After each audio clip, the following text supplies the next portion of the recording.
नहीं देगी।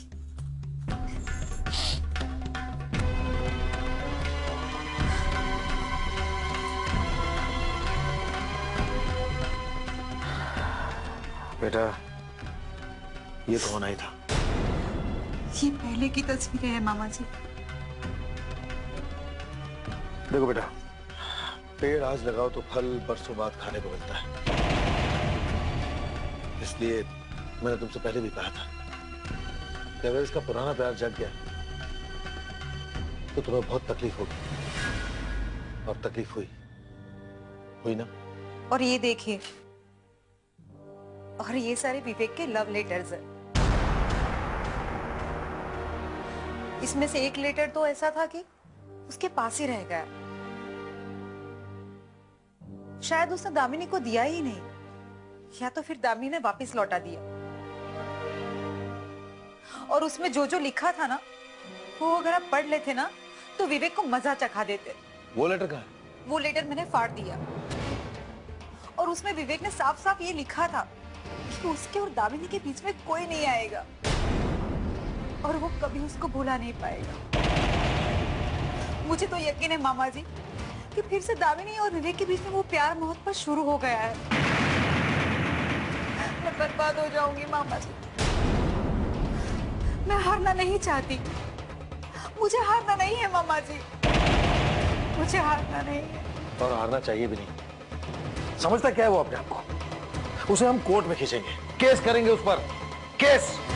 वाह वाह, क्या सिखा रहे हैं आप उसे?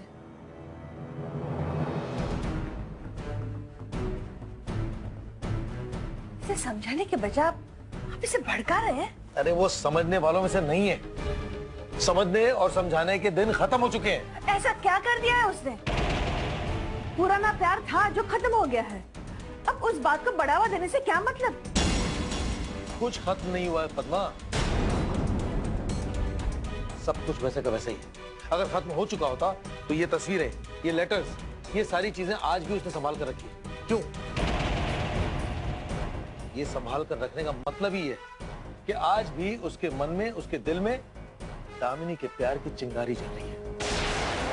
ना ही दामिनी ऐसी लड़की है और ना ही विवेक ऐसा लड़का है। और फिर भी अगर आप दोनों को शक है तो आप दोनों विवेक से बात क्यों नहीं करते? बात करने से मामले हल नहीं होते पद्मा। अपने हक के लिए लड़ना पड़ता है, हक को छीनना पड़ता है। रश्मि, तुम्हें भी यही करना है। अपना अधिकार छीनो, हक से लड़ो, उनका पीछा किसी भी हाल में मत छोड़ना। परेशान करके रख देना उन्हें, उनका जीना हराम कर देना, ताकि सारी दुनिया को पता चले कि ये देवराज की भांजी है। देख बेटा, अगर अपनी जिंदगी संवारनी है तो अपने मामा की बातों पर अमल मत करना, वरना एक दिन इतना पछताओगी, इतना रोगी कि तुम्हारे आंसू पोंछने वाला कोई नहीं होगा। और उस वक्त ये भी अपना दामन बचा लेंगे। बाकी तुम्हारी मर्जी। बेटा तुम इस कायर की बातों में मत आओ, वरना आंसू पोंछने का मौका भी नहीं मिलेगा। लड़ जाओ उससे, मैं तुम्हारे साथ हूं, लड़ जाओ।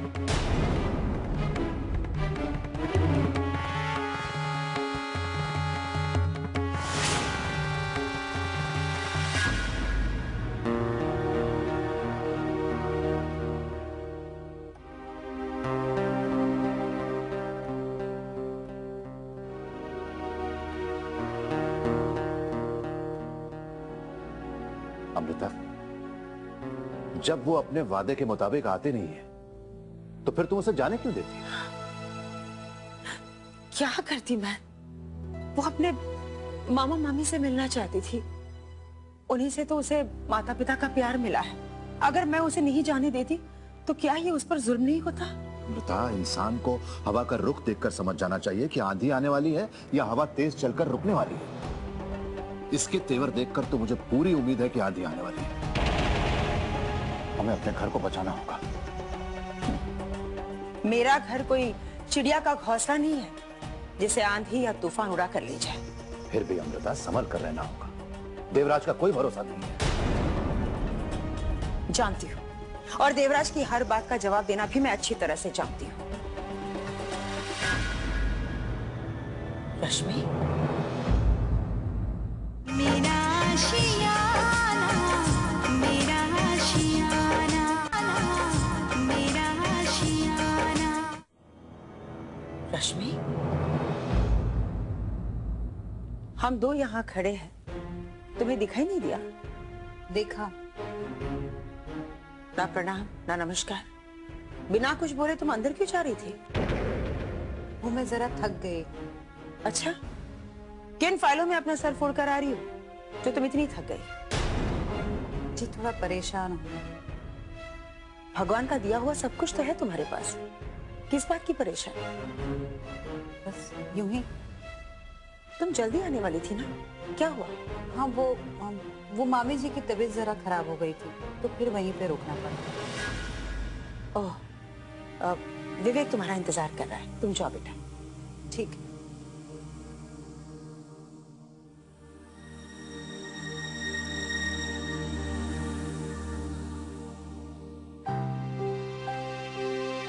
अमृता, मुझे इसके तेवर कुछ ठीक नहीं लगे। झूठ बोल रही है वो, बात कुछ और है। मेरे ख्याल से तुम पद्मा को फोन कर लो, सच और झूठ का पता चल जाएगा। जी।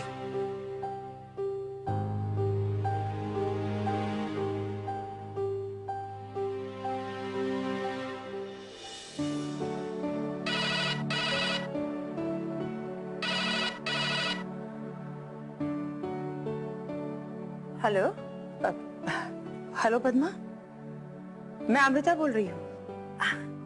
बोलिए अमृता जी, कैसी हैं आप? तुम्हारी तबीयत कैसी है? मेरी तबीयत तो बिल्कुल ठीक है। मुझे क्या हुआ है? वैसे रश्मि घर पहुंच गई ना? लेकिन रश्मि तो कह रही थी तुम्हारी तबीयत ठीक नहीं है, इसीलिए तो मैंने फोन किया। लगता है उसने मजाक किया। बहुत गंदा मजाक था वो। हाँ बिल्कुल ठीक नहीं है, आप डांट दीजिए उसे। अरे ये कोई तरीका है? तरीका भी ठीक नहीं और उसके तेवर भी। देखिए अमृता जी, अब वो आपकी बेटी है तो आप उसे सुधारिए। अगर आपकी अपनी बेटी होती तो क्या आप उसे नहीं सुधारते? बस उसी तरह इसे भी डांट दीजिए। तुम्हारी इजाजत मिल गई ना, अब तुम देखना मैं उसे कैसे सुधारती हूँ। इजाजत तो मैंने आपको पहले ही दे दी थी। शुक्रिया। और बाकी सब ठीक है ना? हाँ वैसे तो सब ठीक है, बस एक बात का दुख है कि दामिनी शादी के बाद भी इस घर की बहू नहीं बन पाई। हमने खो दिया उसे। इससे बुरी बात और क्या हो सकती है? तो तुम्हें पता चल गया? जी, राहुल और उसके पिता की सारी बातें मैंने सुन ली, पर मैं कुछ नहीं कर पाई। और करती भी क्या? ज़बान अगर दांतों के बीच आ जाए तो दांतों को तोड़कर फेंक तो नहीं सकते ना। यहाँ तो ज़बान भी अपनी है और दांत भी अपने। कुछ नहीं कर पाई। तुम बिल्कुल ठीक कह रही हो, तुम कर भी क्या सकती हो? रिएक्ट करोगी तो उन दोनों पर कोई असर नहीं होने वाला। हम औरतें कुछ नहीं कर पाती, बस सिर्फ ज़बान चलाना जानती है और उससे कुछ हासिल नहीं होता। तुम गलत सोच रही हो पद्मा। जो औरत एक इंसान को इस दुनिया में ला सकती है मौत से लड़कर, जिसके कदमों में स्वर्ग है, जो त्याग की मूर्ति कहलाती है, वो कमजोर कैसे हो सकती है? कमजोर कहकर औरत की बेइज्जती मत करो पद्मा। देखो, अगर तुम दामिनी को घर ला सकती हो ना, तो उसे जरूर लेकर आना। अगर तुम उसे खुश रख सकती हो, उसे उसका अधिकार दे सकती हो तो। हाँ, मैं ही बदकिस्मत हूँ जो इतनी अच्छी बहू को पाकर मैंने खो दिया। वो दर्द आज तक मेरे सीने में है। वो मौका मेरे हाथ से निकल गया था पद्मा, लेकिन लेकिन लेकिन वो मौका तुम्हारे हाथ में है। अगर दामिनी घर आ जाएगी ना, तो तुम्हारे कदम से कदम मिलाकर चलेगी। वो घर स्वर्ग बन जाएगा, स्वर्ग। जी, कोशिश जरूर करूंगी। अमृता जी, आपसे और एक बात करनी थी। हाँ। रश्मि अपने साथ कुछ विवेक और दामिनी की तस्वीरें और लव लेटर लेकर आई थी, और वो सब उसने अपने मामा को दिखा दिया है। और इन्होंने रश्मि को खूब भड़काया है। हो सकता है कि रश्मि घर आने के बाद आपके घर की खुशियों को भंग करने की कोशिश करे, पर आपको जो ठीक लगे आप वही फैसला कर लेना। मैं नहीं चाहती कि आपके घर की भी खुशियां भंग हो जाए। मेरा आशियाना। मैं नहीं चाहती कि आपके घर की भी खुशियां भंग हो जाए। कहते हैं कि जिस घर में पति पत्नी के झगड़े होते हैं, उस घर से लक्ष्मी रूठ कर चली जाती है। पद्मा, मेरा घर स्वर्ग है और मेरा परिवार मेरी दुनिया। मैं ये कभी बर्दाश्त नहीं करूंगी कि मेरी इस दुनिया को कोई उजाड़ दे और मेरे स्वर्ग की शांति को भंग करे। और अगर किसी ने भी ऐसा करने की कोशिश भी की ना, तो मैं चुप नहीं बैठूंगी, मुंह तोड़ जवाब दूंगी मैं उसे, फिर चाहे वो कोई भी हो। बाय पद्मा। अमृता, इसका मतलब रश्मि ने झूठ कहा। जी। देखो, अगर अपने घर को बचाना है ना, तो सबसे पहले दरवाजे पे नजर होनी चाहिए। इसलिए तुम रश्मि का निकलना इस घर से फौरन बंद करवाओ। सही कह रहे हैं, ऐसा ही करना होगा। अब मैं ऐसा ही करूंगी।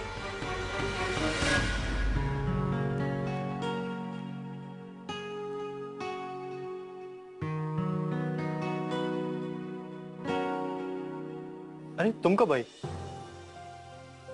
तुम्हारा मूड क्यों खराब है? अब तो हमारे बीच के झगड़े भी खत्म हो गए, फिर भी तुम्हारा मूड उखड़ा हुआ है। मामा जी के घर गई थी ना? अचानक चली गई, कम से कम मुझे सुबह बता तो दिया होता। क्या बात थी? आपकी काली करतूत मामा जी को दिखाने गई थी।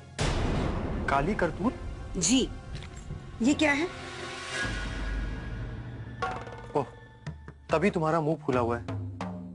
इन फोटोग्राफ्स को देखकर क्या मतलब निकाला तुमने?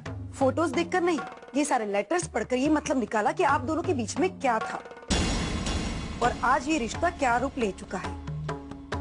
क्यों चोरी पकड़ी गई तो बोलते बंद हो गई? नहीं रश्मि, जो कुछ भी तुमने देखा है वो सब पुरानी बातें हैं। आज ऐसा कुछ भी नहीं है। ऐसा कुछ भी नहीं है तो फिर ये सारे लेटर्स और ये फोटो संभाल के रखने का मतलब क्या है? मुझे क्या पता था कि मेरे हाथ लग जाएंगे ये सर, है ना? रश्मि, ऐसी बात नहीं है रश्मि। तो फिर क्या बात है? क्यों संभाल के रखा है इन सब चीजों को? रश्मि, तुम समझने की कोशिश करो। समझाने की कोई जरूरत नहीं है, मैं कोई बच्ची नहीं हूँ, मुझे सब पता है। कुछ नहीं पता है रश्मि तुम्हें। ऐसी गलतफहमियों से अच्छे घर बिखर जाते हैं। सब भूल जाओ। भूल जाओ? जब आप दामिनी को नहीं भूल पाए तो भला मैं कैसे भूल सकती हूँ? लोग अपने दुश्मन को ज्यादा याद रखते हैं। रश्मि, मैं जिस रास्ते से भी तुम्हारी तरफ बढ़ने की कोशिश करता हूँ, उस रास्ते को तुम मुझसे काटकर अलग कर देती हो। कैसी चलेगी हमारी जिंदगी? ये आपको सोचना चाहिए। मैंने सोचकर शादी नहीं की है। मैं पहले भी कह चुका हूँ कि ये शादी मैंने मेरे मम्मी पापा की मर्जी से की है। धीरे धीरे एडजस्ट कर लेंगे। मैं यहाँ पर एडजस्ट करने नहीं आई हूँ, अपना अधिकार लेने आई हूँ। अपनी सारी खुशियों का गला घोटकर अपनी पुरानी जिंदगी को भूलकर इसलिए नहीं आई हूँ कि मेरा पति मेरे अधिकार किसी और औरत को दे दे और शर्म भी ना करे और गर्व से अपने पाप को गलती का नाम दे दे। देखो, मेरे प्यार को पाप का नाम मत दो, वरना क्या कर लेंगे? वरना क्या कर लेंगे आप? अमृता, पति पत्नी के बीच का मामला है, हमको नहीं बोलना चाहिए, बात बिगड़ सकती है। बात बिगड़ चुकी है, मुझे जाने दीजिए। सुनो, हमारा बेटा समझदार है, सिचुएशन को संभाल लेगा। तुम रुक जाओ अमृता, मेरी। रश्मि, क्या चल रहा है अंदर? हाँ, मैं पूछ रही हूँ क्या हो रहा था अंदर? जाने दो मुझे, दर्द हो रहा है मुझे, छोड़िए ना। छुड़ा लो, छोड़िए, दर्द हो रहा है मुझे। तो छुड़ा लो ना। मैं भी देखना चाहती हूँ तुम्हारी जिंदगी में कितनी ताकत है। या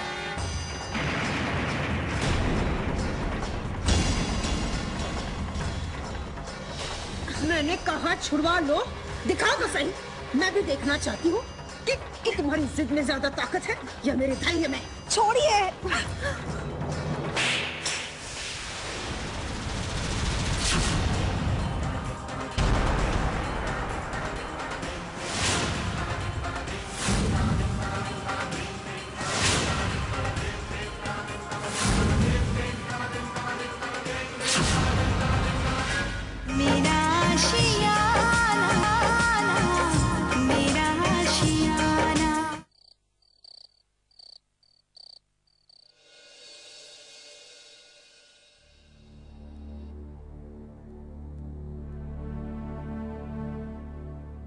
राहुल, चाय पी ले, ठंडी हो जाएगी। पी लूंगा मम्मी, थैंक्स। वैसे एक बात बता, तेरा बिजनेस कैसे चल रहा है? मम्मी, जिस बिजनेस में डैड जैसे दिग्गज बिजनेसमैन शामिल हो, वो बिजनेस कभी लॉस में जा सकता है क्या? अब ये बताओ कि तुम बिजनेस वाकई समझ गए हो या अब भी अपने डैडी पे डिपेंड करते हो? मम्मी, डैड मुझसे आइडियाज लेते हैं। अब आप इसी से अंदाजा लगा लीजिए कि मैं बिजनेस में कितना इन्वॉल्व हो गया और बिजनेस के बारे में मुझे कितनी नॉलेज है। ये तो बहुत अच्छी बात है कि बिजनेस में तुमने कामयाबी हासिल कर ली है, पर जिंदगी के बारे में क्या सोचा? मैं समझा नहीं। देखो बेटा, गलती करके सॉरी कहने वाला इंसान अच्छा इंसान कहलाता है, लेकिन जो गलती करके सॉरी कहकर ये कहे कि मुझसे गलती हो गई, वो इंसान और भी ज्यादा अच्छा इंसान कहलाता है। और गलती करके इंसान ये कहे कि मुझसे गलती हो गई है, मैं सुधरना चाहती हूँ, मैं सुधरना चाहता हूँ, तो वो इंसान फरिश्ता कहलाता है। और मैं चाहती हूँ कि तुम फरिश्ते बन जाओ, तुम्हारी सारी गलतियां माफ हो जाए। मम्मी, आपकी मुझे क्यों बता रही?